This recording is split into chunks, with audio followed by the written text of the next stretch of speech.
ভাপার জন্য 5 পিস মাছ নিয়ে নিয়েছি। আর এখানে মিক্সির মধ্যে সর্ষে, পোস্ত, কাঁচা লঙ্কা, একটু নারকেল দিয়েছি, পেস্ট করে নেব। রুই মাছ ভাপার জন্য 5 পিস রুই মাছ নিয়ে নিয়েছি।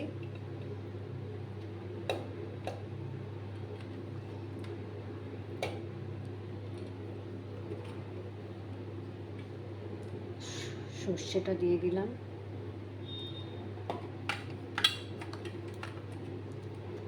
সর্ষে, পোস্ত আর কাঁচা লঙ্কা, আর সামান্য একটু নারকেল ছিল, সেই নারকেল দিয়ে তারপরে এখানে লবণ হলুদ দিয়ে দিলাম, লবণ হলুদ দিয়ে মাখিয়ে নিলাম।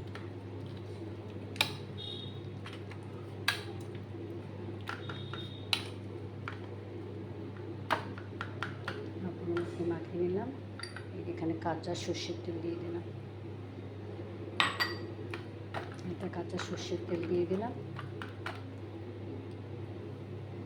এই কাঁচা লঙ্কা চিড়ে দিয়ে দিলাম, একটু ধনে পাতা দিয়ে দিলাম।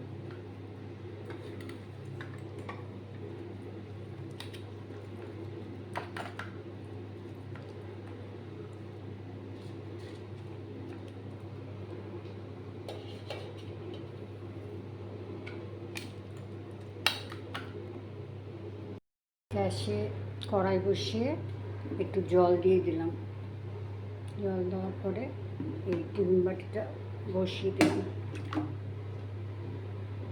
একটা ভাড়া কিছু চাপা দিয়ে দেব।